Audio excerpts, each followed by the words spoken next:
Mi nombre es Fátima Saldonit y hoy vamos a analizar cómo los protocolos institucionales actúan frente a la violencia escolar de los docentes hacia los estudiantes del nivel primaria en las instituciones educativas de Lima Metropolitana. Vamos a evaluar su eficacia desde la gobernanza y la gestión de crisis. Para analizarlo, podemos resumir en que se ha evaluado el tema de los jugadores de veto, según Cebelis, donde muchas veces los docentes y los directivos actúan como silenciadores de lo que sucede en el aula frente al tema de la violencia. También hay una gran brecha desde el Ministerio de Educación y la práctica real del aula. Existen mecanismos para evitar la violencia, sin embargo, la realidad arroja resultados realmente alarmantes. Lo que se propone es una innovación disruptiva a través de sistemas de alertas tempranas y por supuesto del aprendizaje adaptativo, para lo cual se ha hecho una pregunta de investigación. ¿Cómo condicionan las desigualdades de poder y las estructuras institucionales informales el que se puede implementar protocolos reales frente a la violencia escolar de docentes hacia los alumnos de la educación en Lima Metropolitana? Para ello se ha analizado a diversos autores. Por un lado, Cebelis en el 2026 nos plantea el concepto de veto players, es decir, aquellos jugadores de veto, en este caso los docentes y los directivos de las escuelas, quienes bloquean los protocolos frente a la violencia escolar que están en una norma para cuidar la imagen tanto del docente como la institución. Y al hacer esto no se dan cuenta que justamente están trabajando en contra de la imagen de la institución. Por otro lado, Foucault nos habla sobre este panóptico escolar donde muchas veces la escuela se convierte en un lugar de vigilancia. Se vigila al alumno para que éste pueda cumplir con las métricas y las rúbricas que finalmente evalúan el buen desempeño docente, pero se deja de lado la creatividad, la imaginación y el pensamiento crítico. Y justamente muchas veces la evaluación se utiliza como castigo o se castiga el que un alumno no cumpla lo que el docente necesita para luego ser evaluado por el sistema escolar. Y finalmente esto va contra lo que es la neuroeducación, es decir, ese maltrato docente que se da de manera tóxica a los alumnos puede generar que justamente no aprendan y se aleja de lo que UNESCO solicita para que haya una buena convivencia escolar y sobre todo un aprendizaje que aporte a la sociedad.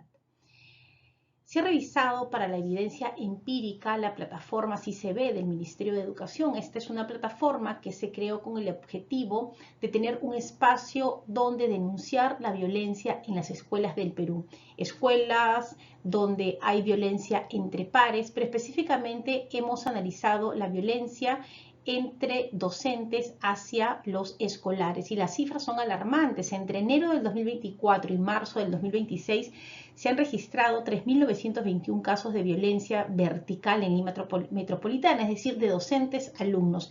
Y la violencia psicológica predominó sobre todo en dos UGELs, que son las unidades de gestión de Lima, la UGEL I1 y la 3, donde se concentran los mayores casos de violencia.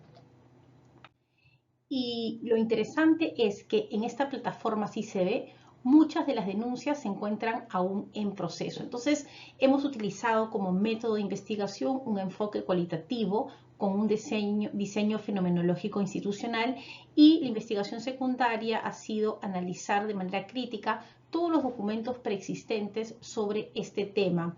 Por un lado, se ha revisado en el nivel normativo la Ley 29719, donde se establece y se regula cómo se debe de actuar frente a la violencia escolar y cuáles son los protocolos de convivencia escolar oficiales que existen. Por otro lado, en el nivel teórico sociopolítico hay la aplicación de miradas de los veto players y también de la parte del panóptico que Foucault nos presenta dentro de las estructuras de poder. Y en el nivel empírico lo que se ha hecho es revisar los hallazgos a través de los informes y se ha sistematizado esta información que nos da la plataforma CICB. ¿Cuáles son los resultados? Pues número uno, que hay una violencia como dispositivo. En los 3.921 casos se utiliza el maltrato para controlar la docilidad del estudiante. Es decir, un docente que necesita cumplir con el sistema obliga al educando a que se comporte o pueda aprender de la manera que él cree que no que va a aprender el alumno, sino que él va a ser evaluado correctamente, porque lo más importante aquí son los números más allá del aprendizaje. Y por eso es que hay un colapso de la accountability, porque menos del 15% de las denuncias que están en la plataforma de CICB tienen una verdadera sanción. Existe solamente una rendición documental, pero vamos a imaginar que mientras se da todo el sistema burocrático de sanción frente al docente, el alumno, y estamos hablando de algo terrible porque es en el nivel primario, o sea, niños de 6 a 12 años violentados que tienen que convivir con este clima escolar negativo dentro de la escuela hasta que se resuelva burocráticamente el tema. Pero además existe una pedagogía del inventario. Está reglamentado y regulado, por ejemplo, el uso de tablets para los docentes y para los alumnos, no solamente para el aprendizaje cognitivo, sino para que también, si es que un niño tiene alguna denuncia, pueda ingresar a las plataformas como el CICB o sus padres puedan hacerlo. Sin embargo, es curioso porque los docentes tienen guardadas las tablets porque tienen miedo a la sanción administrativa, pero además los docentes sancionan a los alumnos que malogran o hacen un uso indebido de estas tablets. Entonces, aquí hay una micropolítica que sabotea este fondo. Hay una política que establece el uso de la tecnología para el bien del estudiante. Sin embargo, en la práctica vemos que esto no se da. También hay un impacto neurobiológico, hay mucho estrés tóxico que bloquea las funciones del aprendizaje del educando, y también hay una percepción equivocada de utilizar el castigo como método correctivo. Discusión e interpretación, podemos afirmar que tenemos una institucionalidad de cartón donde se da prioridad al documento, donde sí, efectivamente hay la denuncia, pero finalmente los directivos y los docentes prefieren proteger la imagen del colegio, la imagen del docente, y el docente prefiere mantenerse en ese puesto de trabajo que hablar de una cultura de justicia. Entonces hay mucho silencio e impunidad y hay muchas quejas por parte de los padres de familia. Hay una tecnología sin gobernanza que controla justamente esta verticalidad y revictimiza a los niños. La propuesta es crear un sistema integrado de alerta temprana y también a través de aprendizajes adaptativos para que número uno, encontrar el estrés, donde hay casos de violencia que están vinculados al poco aprendizaje de los niños, y justamente tomar los casos no para juzgar ni para sancionar, sino para ayudar al docente.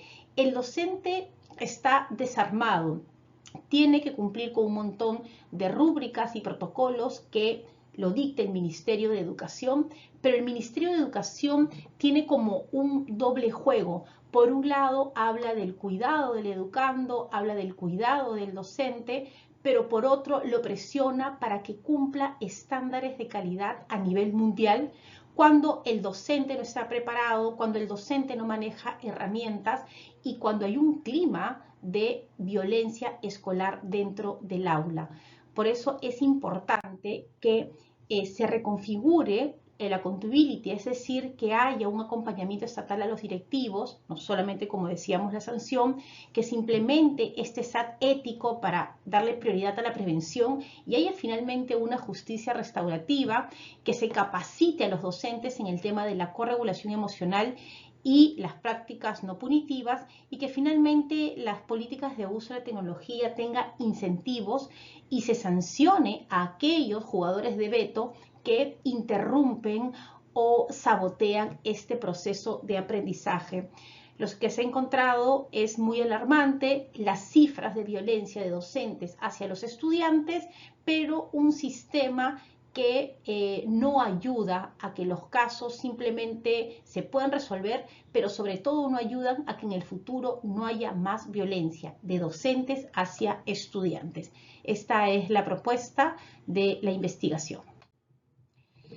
La conclusión es entender que el Perú no vive solamente una crisis técnica ni presupuestal, se trata de un mal diseño de la gobernanza que lo que hace es normalizar la violencia. Lo que se está buscando es que se migre de la pedagogía del miedo a una gobernanza de cuidado usando la inteligencia artificial para prevenir y que exista equidad. Y por eso es fundamental entender que el centro de toda la transformación educativa es el estudiante, siendo liderado por el docente, pero también respaldado por los padres de familia. Esta es la triangulación perfecta para lograr que realmente nuestros niños y jóvenes se desarrollen cognitivamente a través de la neuroeducación y que también se transforme la manera de dar conocimiento en el Perú. Hasta el momento se sanciona la creatividad, se sanciona el pensamiento crítico y se sanciona a todos los niños y jóvenes que quieren salir fuera de la caja, porque salir fuera de la caja significa para el docente muchas veces más trabajo debido a la carga burocrática que tiene. Muchas gracias.